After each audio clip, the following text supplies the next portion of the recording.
Welcome everyone to today's Zoom webinar, Pablo Picasso at Yale, Picasso, Spaniard in Paris, following John Walsh's lecture that I assume you've all had a chance to watch. I'm Larry Cantor, Chief Curator at the Yale University Art Gallery, and it is my pleasure to reintroduce to you our Lecturer-in-Chief, John Walsh. But before I do so, please feel free to join us by submitting questions for John using the Q&A button at the bottom of your Zoom window. John Walsh is an art historian, curator, museum director, and educator based in Los Angeles.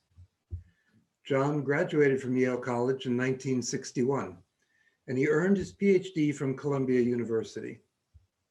His curatorial career began at the Frick Collection in New York and then moved to the Metropolitan Museum, where he was first Associate for Higher Education before being appointed curator in the Department of European Paintings. John left the Met for a teaching post at Barnard in Columbia, followed by a move to the Museum of Fine Arts in Boston as curator of paintings. In 1983, John was made director of the Getty Museum in Los Angeles, at that time in Malibu, a position he retained for 17 years, leaving in 2000. At the Getty, he greatly strengthened the collections and staff. It is fair to say that he turned it into a truly professional operation, while overseeing the creation of the new and larger museum we know today, as well as planning for the renovation of the Getty Villa. When he has the luxury of working on his own projects, John specializes in the study of Dutch paintings of the 17th century. He is the author of numerous articles, catalogs, and books in this field.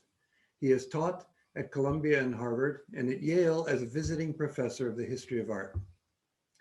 I consider it an honor and remember it as a pleasure to have co-taught with John an undergraduate seminar at Yale some years ago on the history and practice of art museums. John has played a hyperactive role at the Yale Art Gallery, serving on our governing board for more than 40 years, and since 2007, working with our Wordle Gallery teacher program, helping to train graduate students to teach in the galleries. During the past 8 years, he has given more than 40 public lectures here at the gallery, among them Rembrandt Today, American Views, Viewpoints and Manipulations, and Vincent van Gogh's Turning Points. His commitment to the power of art and close looking and to the nurturing of aspiring scholars has benefited students, the gallery, and the Yale and New Haven community immeasurably. Now, despite or perhaps because of the temporarily virtual circumstances we all find ourselves in, he offers his insights to a much wider audience, and for this we are all grateful. Today we will be discussing John's lecture, Picasso, Spaniard in Paris, which explored Picasso from his beginnings as a boy prodigy, his academic training in Spain, his move to the fertile soil of the Parisian avant-garde, and his restless search for a personal pictorial identity. It is no small task to make sense of the rapidity of Picasso's development in these years, but that is just what John is helping us to do, leading up to an in-depth look at Picasso's audacious, epical masterpiece, the Demoiselle d'Avignon. This introduction to the origins of Cubism and brief look ahead at some of its consequences will be explored further in John's 3 forthcoming lectures entitled Cubism, Picasso and Still Life, Cubism, Picasso and the Human Figure, and Picasso, Life and Death. Please be sure to join us for all 3. John, I have to begin, when I turn this over to you, with a question that may be impossible to answer. How is one to explain not Picasso's genius, not Picasso's paintings, but his genius? Could we have the first slide, please? The paintings we are looking at now, a self-portrait at age 15 on the right and a portrait of his sister made when Picasso was only 13 years old, show that from the very beginning, he was in complete control, not only of his medium, but also of his subjects. How many 13-year-olds could even see the soul that Picasso captures in his sister's eyes.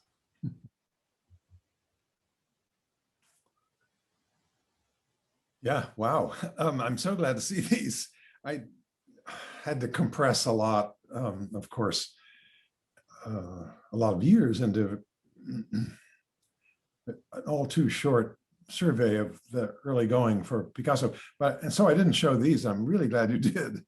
Yeah, 13. His father was an art teacher, a painter, had his own little niche market. He painted birds, like pigeons, in window sills and stuff like that, but he could sell them. His father was all technique and zero, as far as I can see, imagination. So for Picasso, technique came first. This is a teenager, yeah. As a pre-teenager, his doodles were amazing, right? So here he is at 13, doing what his father couldn't do.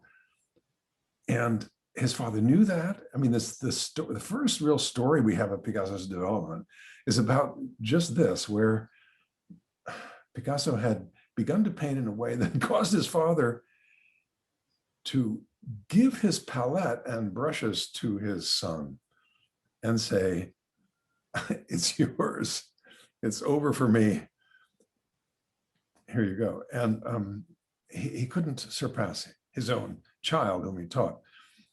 He was in a boondock at this point. He was on the coast. It was in La Coruña, on the Atlantic coast. His father was teaching, but then his father got a big break, which is to come to Barcelona to teach there, and the child went along. And Barcelona just opened up a whole much bigger world.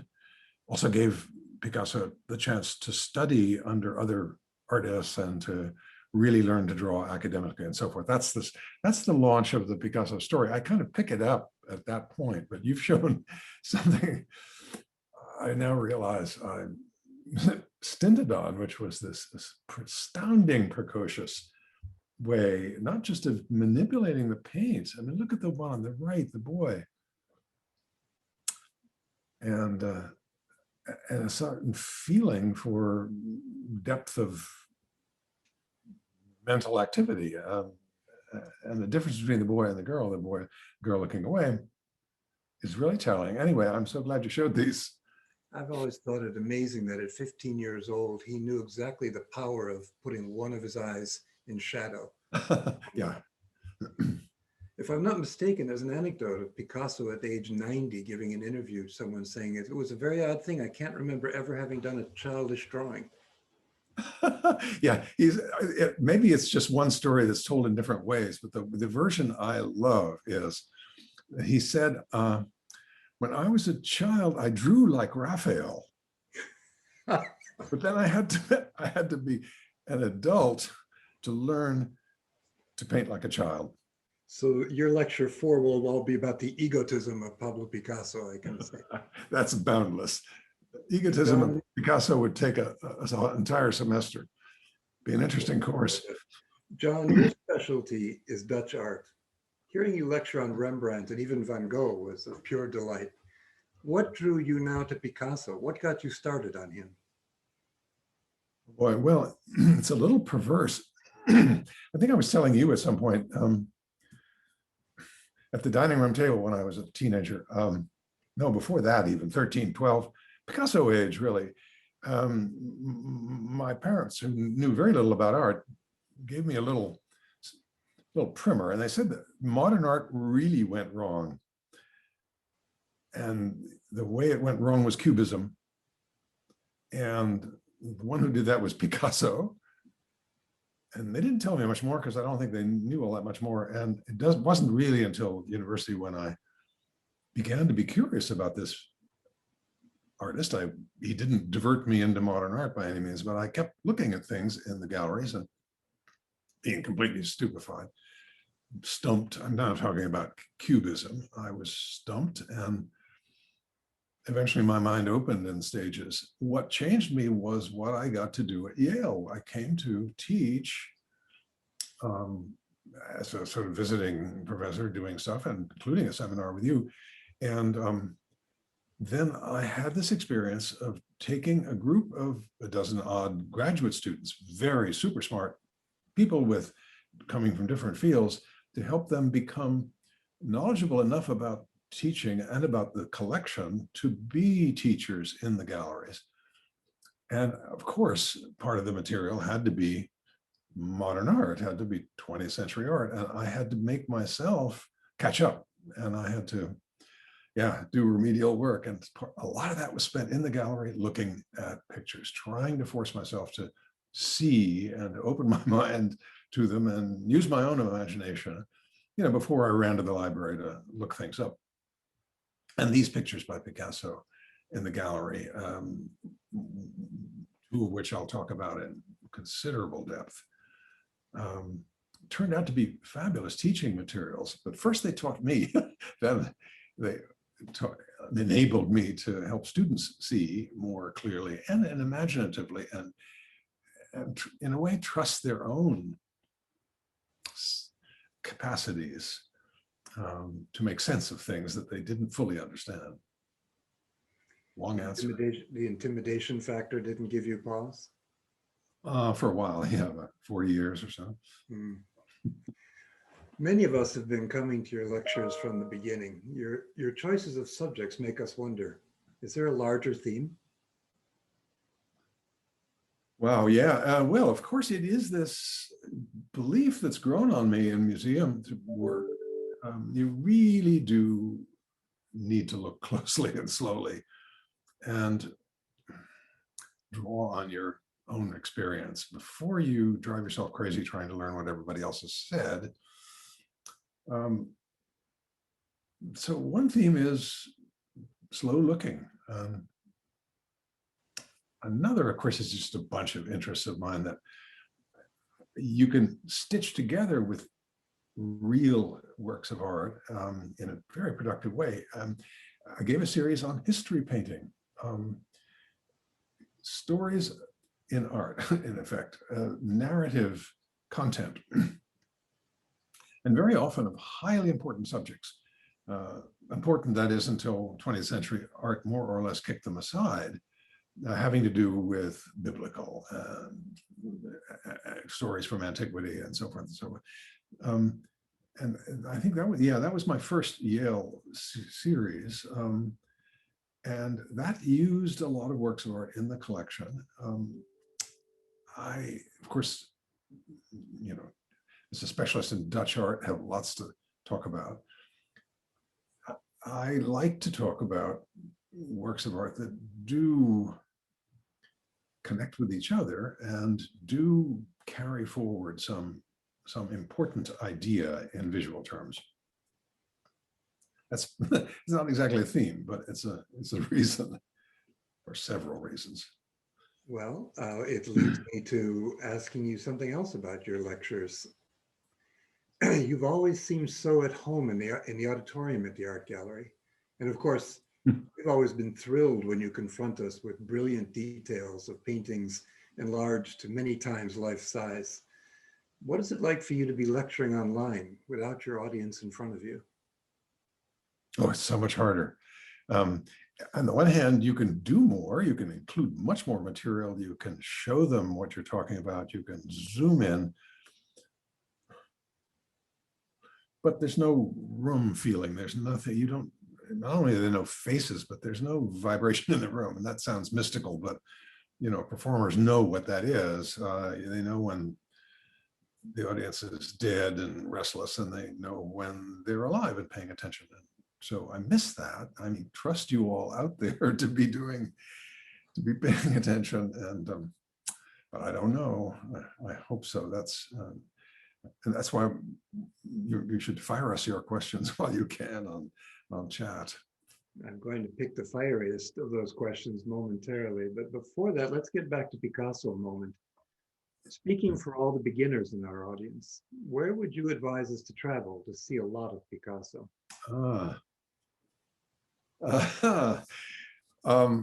Okay, without being partisan, I think you should start as far east as you can go to find Picasso in Russia. You should go to Petersburg and Moscow. and you should spend, a week or so just looking at Picasso. And I'm kidding about that, but you will see in both places what the acquisitions of several really good collectors.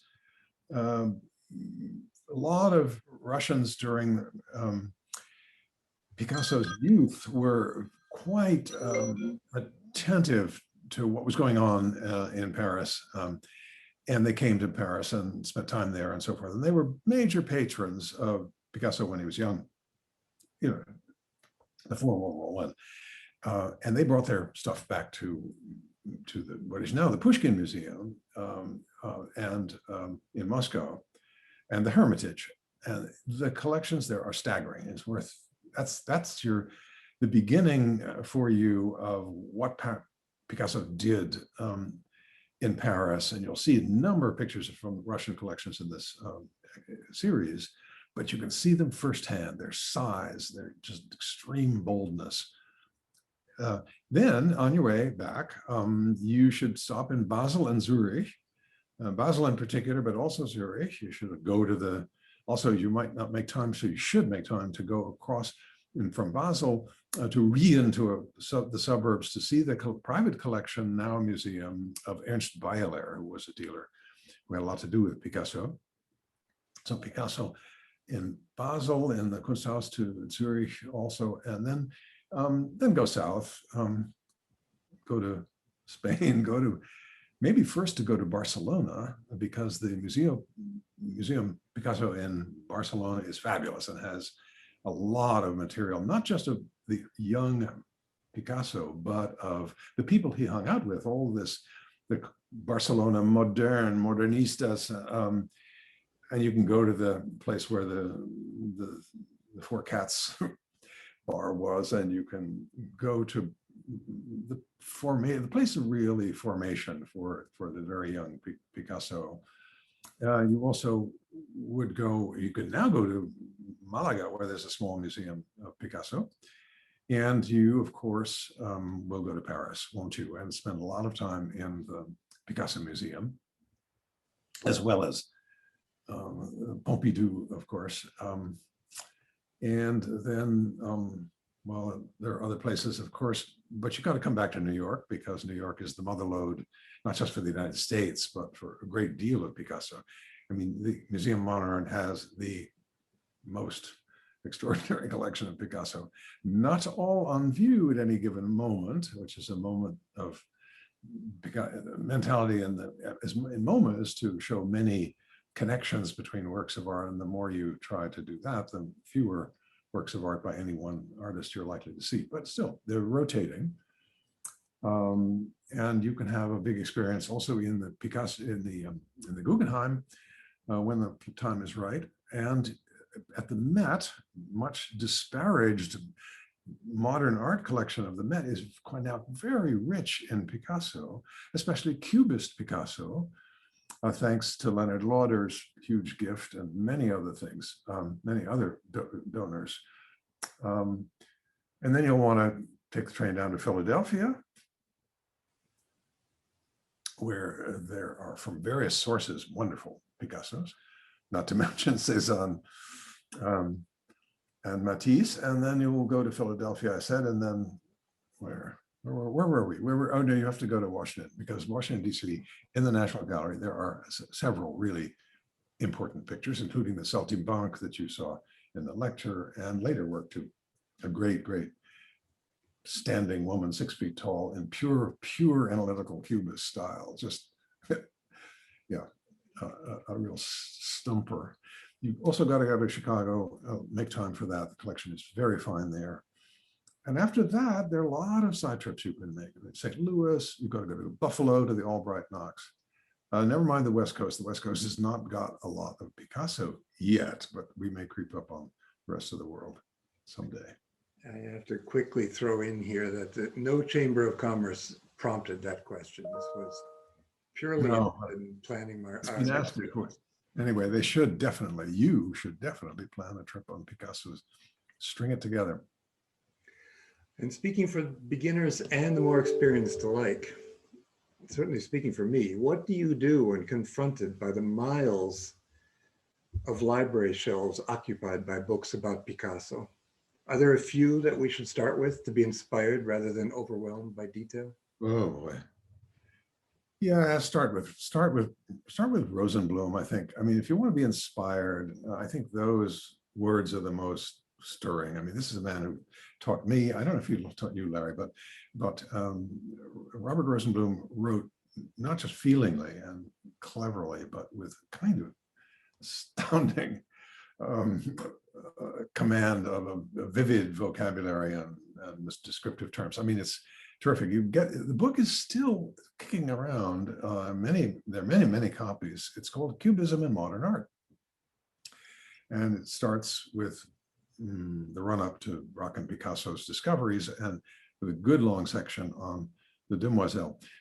As you say, the Demoiselle there are two books devoted entirely to Picasso in relatively recent times. One is the compendium published by the Museum of Modern Art itself. The main mover there was William Rubin, who wrote a lot about the Demoiselle. If you could ever get it, you should find a little slim volume. It's an essay by Leo Steinberg, which you can sometimes find copies of October number 19. October was a magazine, it's number 19. It's never been reprinted or republished in a really handy form, but it is a study of the Demoiselle, very strongly affected by psychoanalytical thinking. I know, oh, well, of course, very recently, and I mentioned this in the first lecture, a book by Suzanne Blier, the very distinguished scholar of African art, who seems to have looked at everything that an artist could have seen before 1910 or around 1907, and has some very real doubts about the importance of Picasso's psyche and personal troubles. Some real troubles. I mentioned this in the lecture. She has another reconstruction of the importance of the picture, which has to do with the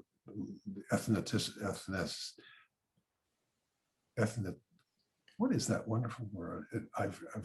Maybe I've hit the wall here. Ethnicity. The ethnicity of the women, and the implication that these are hostile figures beaming their hostility and as well as their temptation to you. She would rather see it as a kind of United Nations of women displaying their critical function in the life of humanity, procreation and so forth. And some of its processes are available for, for pay by a certain class of women, but that doesn't make the picture all about prostitution. The picture is about womanhood and humanity. That's generous and ingenious, and I'm not sure it's as strong an argument as the book puts forward. But anyway, it's there and it's in print, BLIER, and it's in the bibliography on your website. Since then, there's been nothing, but then it's only been 2 years. And that just would add another quarter mile of length to the bibliographies for artists like Picasso. Could you say more for all of us about the friendship and rivalry between the two artistic titans of this period, Picasso and Matisse? Oh, yeah. Well, okay, there you go. Look at that. Magically, they reappear. This was an interesting set to. First of all, they knew each other and had a sort of friendly, but not yet intimate relationship in the early days when, after Picasso had arrived, 1904, 5, 6. Matisse was a little older, quite a lot more accomplished in his path, or had moved along further in his path towards the artist we know now. Picasso, the jump between Picasso and Cubism is so enormous, even though it only took yeah, 4 years or 3 years. Picasso, I think saw in Matisse something liberating and extraordinary, which was Matisse's thoughts about and use of color. But I think he was not tempted ever to experiment with this full-on hedonistic vocabulary of color and form. I think by form, I'm talking really with Matisse now about filled in outlines, very skillful line drawings, but not at all troubling with the conventions of spatial constructions in 3 dimensionals, or if he knows them, but he violates them gently. And also it's a world of a kind of celebration of the, that's the title says it, le bonheur de vivre, the happiness of life, the joy of life. Picasso must have looked to Matisse as he soon looked to himself as rather hanging back in the Saltimbanque, the picture of on the right there. And I think was looking for a big leap. When he took the leap to the Demoiselle that you just were seeing on the screen, we don't have any precisely recorded reactions by Matisse, but Matisse did not like it and felt that art itself was being threatened, so it seems from his reaction. He's quoted as dismissing the Demoiselle as an attempt to create a 4th dimension, not even 3, but a 4th dimension, let's say, beyond sculpture. It is reported that he was angry because Picasso had dared to leap beyond him. You'd think maybe he would have the feeling that, okay, we gotta take a leap this far and make something so ugly and offensive. I'm gonna win, Pablo. In any case, the relationship had its ups and downs, ins and outs, influence on one direction, influence on another. This is such a fascinating subject, Matisse and Picasso, but there are now not one but two exhibition catalogs, and they're both very readable. The first is by Yves Alambois, B-O-I-S, Matisse and Picasso. And I think that was it for the Kimball Museum in Texas. And then about 4 years later, I think it was, maybe 5, there was an exhibition in England at the National Gallery of Art. Kind of a big moment for the National Gallery of Art. Dealing with the interrelationship of these two artists and the push and pull, the inspiration and the bad reactions that they had to each other. It goes a long time. It goes into the 1950s. And anyway, I can't summarize. That's a whole other couple of lectures, and Yves Alambois has already given those lectures. So, but the books are still available, and you could find them. I think Matisse, Picasso, they're both in the bibliography I've given you on the website. I can easily imagine, John, that everyone who has encountered Picasso's work at any level has at least heard of the rose and blue periods. But I would not be surprised to learn that his earlier work was completely new to many of your viewers. If you had time to say more about it, what would it be? Oh, I wonder if I'm good enough at that to be verbal. I was very brief in the lecture. There is something I think alluring about both these pictures, more from The Boy with the Pipe, I think, than The Girl with the Fan, but alluring exactly because I don't get it. For me, the elements in the picture don't gel. I'm just looking at one example. Now there are others that are much clearer. The woman pressing clothes of the rose period one. and the old man with the guitar and so forth. Those are far more accessible. Yeah, there you go. Oh, thank you. Those are more accessible. The blind man is doing something, and immediately your mind moves to various associations of blindness and groping and the human condition and hunger and privilege and lots of things that are kind of built into the subject.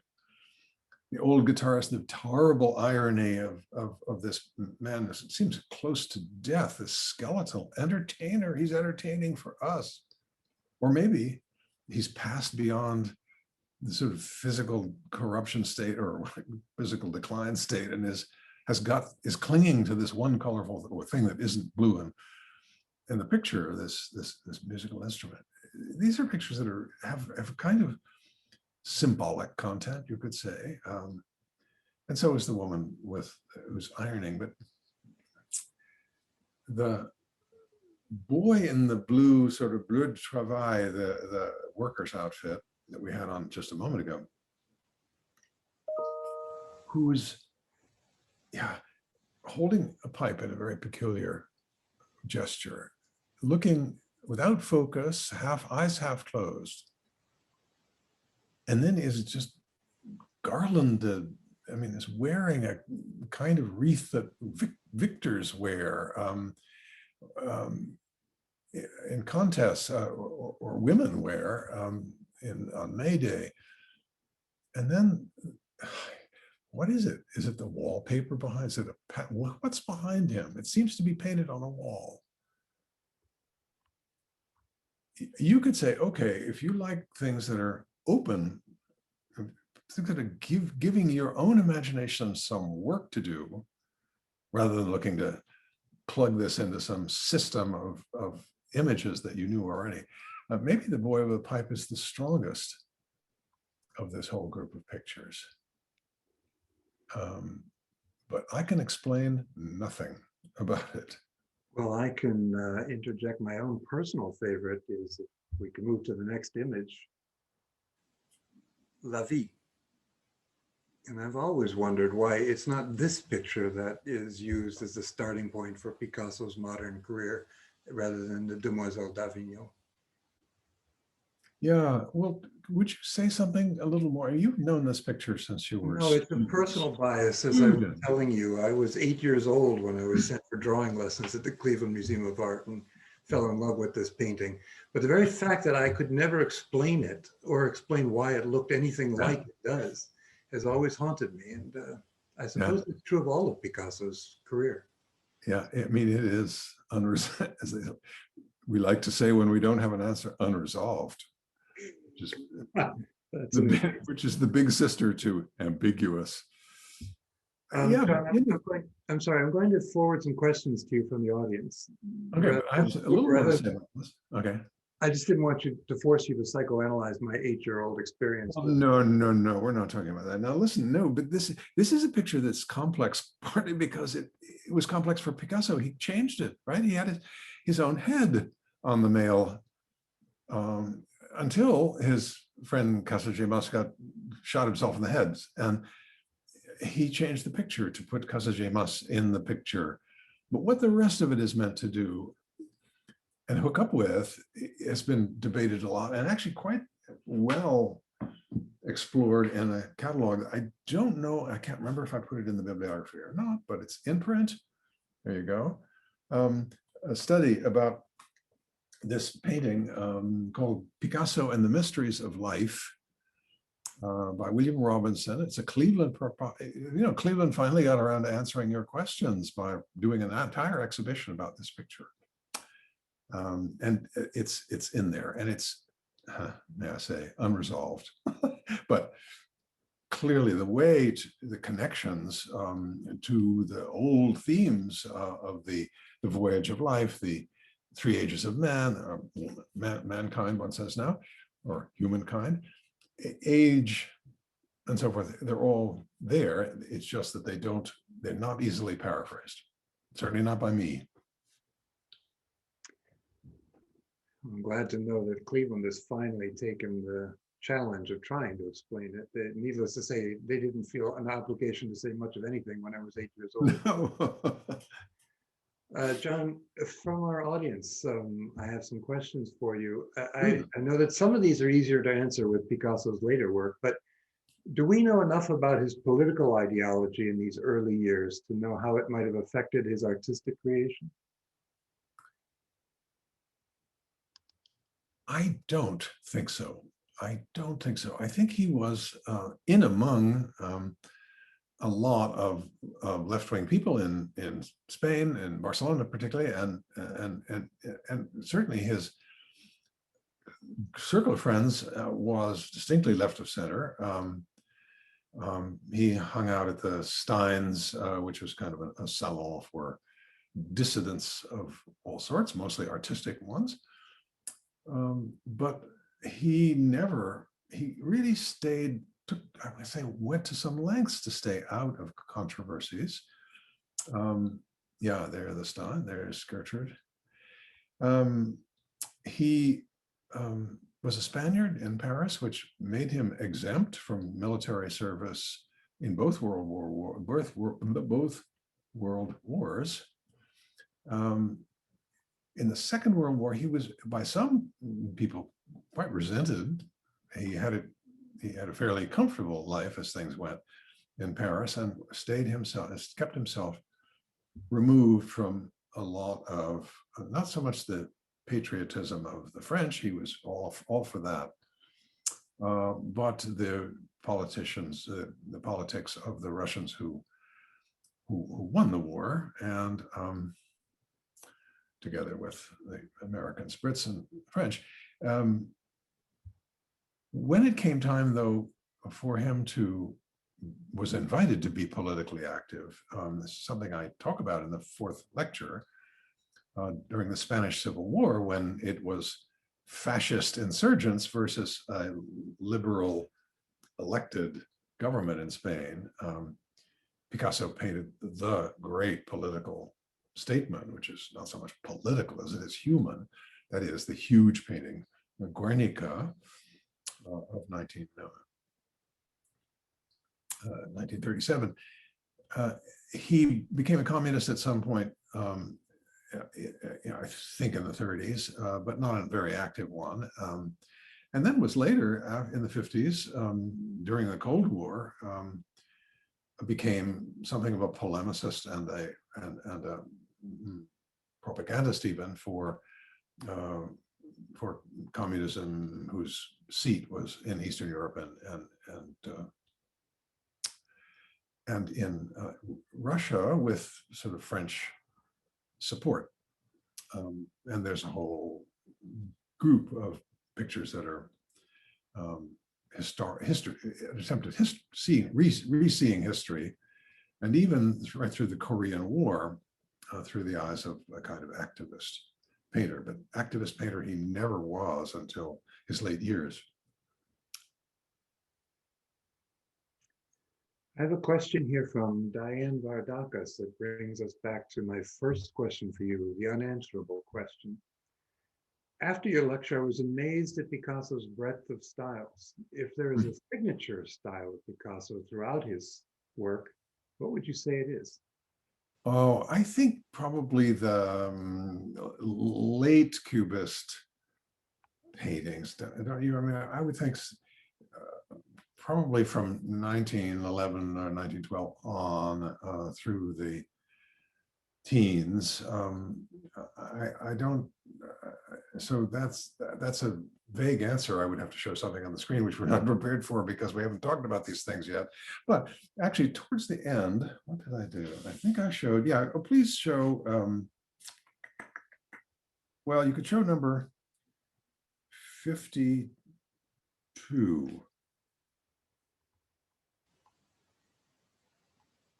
Anyway, well, ooh, that's our Dogen card. The one before that, I think, is better. Yeah. And when I posed you a puzzle, I didn't mean to force you to try to answer it right there and then. Maybe some of you have done that on chat. Asked you, which do you prefer? the painter on the left is highly skilled and is got a deeply introspective and melancholic face for his figure of Picasso, who is at least partly himself. But the picture at the right, which is the kind of product of kind of ingenious sort of so-called synthetic cubism, packages all the benefits that have been gotten out of this extreme simplification of form into layers, and then added this bitter sort of melancholia, which kind of personal admission of being many people at once and finding a visual kind of embodiment of that in the Harlequin picture. The paintings around that time, or the paintings and the collage leading up to that painting, it seems to me, are maybe the great accomplishment and the most entertaining, and that's probably why they're the most reproducible. They come out of a phase which is the opposite, which seems entirely hermetic, is hard going for visitors to figure out what the hell they're looking at, particularly when it's still lives. We'll get to that next week in the next lecture. But I would say then the period of the so-called synthetic cubism of the early teens is the answer to her question. I'm going to pull out of that two key words to let the audience chew on, that Picasso elevated wit and melancholy to the status of cardinal virtues. Oh, that's good. I have two very interesting questions that have come in near the end here. Has there ever been a question of authenticity with any of Picasso's paintings? Yeah, I'm sure. I have kept steered clear of all of that. I don't know of a case, and maybe you do, Larry, of a successful Picasso fake that made it to the walls of major museum or collections. I've never seen anything that's that had the success, say, of the bogus Rothkos and the Picassos painted by that extremely skillful Chinese artist in Queens, right? No, sold through noodlers to some people we know. I don't think so. As you say that, I have to agree that even though the subject, the images seem so easy to imitate, there's something so distinctive about the way he worked his brush that it just can't be imitated. Yeah. In fact, we were talking earlier, even with those very dense and complex analytic cubist paintings that you'll be sharing with us next week, it is possible to see where Picasso painted and where later restorers thought they would improve them, just because no one can imitate Picasso's brushwork. Yeah. Do we know, John, if Picasso was well-traveled? Did it have an impact on his work? No, he didn't go anywhere. And basically he went to Rome. That was this big excursion away from France. I mean, he was in the south of France regularly in the summers. But no, I think not. The big trip, and the trip to Rome was not to, have a grand tour. It was because Diaghilev and the Ballet Russe had invited him and to come and work on sets for a ballet that he did. And so that's where the Ballet Russe were going down there, and Picasso went and hung out with them for a while and came back, and with some new ideas, I think, about his painting style and a little more reinforcement for his inclination to have as an alternative manner this sort of heavy weight figure style, which is an important thing in his life, but brief, thank heavens. We'll see some more in the third lecture. I'll talk about that sort of new classical moment. I was just about to say, I hope you will be coming back to that. It's one of my favorite brief moments in Picasso's career, but also you will, I hope, be speaking more about Diaghilev. I'm not sure that many of our viewers know that we own at the art gallery one of the costumes that Matisse painted for the Diaghilev. It will be an interesting comparison again to what you share with us with Picasso. Yes. Do we know, did Picasso collect any works by his contemporaries? I'm sure there's a good answer to that, but I don't have it. He certainly didn't form a great collection or a notable collection of work by his contemporaries. You would expect that he and Picasso would trade big, expensive, wonderful, important things. But as far as I know, they didn't. I may be wrong about this, and I'm admitting to my patchy knowledge of Picasso. There's a whole lot of it. Certainly no picture he painted or even drawing that I know of or etching reflects the influence of something that he owned. But he visited around a lot. They did that. They couldn't send JPEGs to each other. They hit the streets and they saw each other at the Steins, and they saw that what the Steins were buying, and then they moved around, and the artists sometimes gave things to each other. But I don't think Picasso has any great trove. I suppose he suffered from that common malady of speaking to the most intelligent person in the room meant talking to himself. So why own the art of anyone else? Yeah, there's something to that. John, I'm going to wrap up for us this no. Really? A very leading question. I'm sorry, I don't want to cut this off. I'm having too much fun. This one struck me as one that's, again, impossible to answer, but every answer will be a good one. What would be your advice to young artists looking to painters like Picasso for inspiration? Yeah.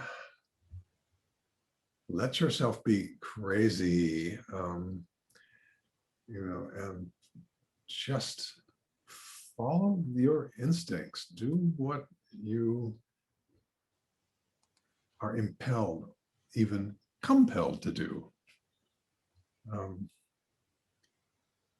Ignore the dealers. Go to the dealers' exhibitions with a sense of humor. Keep looking, keep looking. Look at older art and don't be prejudiced. Do your best to stay loose, try things out, and don't be too colored by what people have to tell you in the name of wisdom or prudence. It's easy for me to say, but hard for an artist to do who has to depend on the art market. But as long as you can, keep looking out at others, especially older artists, and look at yourself. It seems perfect to sum up that way with Yo Picasso on our screen. Yeah. It's my pleasure to thank all of you for being with us here this afternoon, and to invite you back for John's next lecture. Next Thursday at 12:30 it will be available, and every Thursday after that in March. Please come back and join us again. Cubism, Picasso, and Still Life. Thank you, John. Thank you, Larry.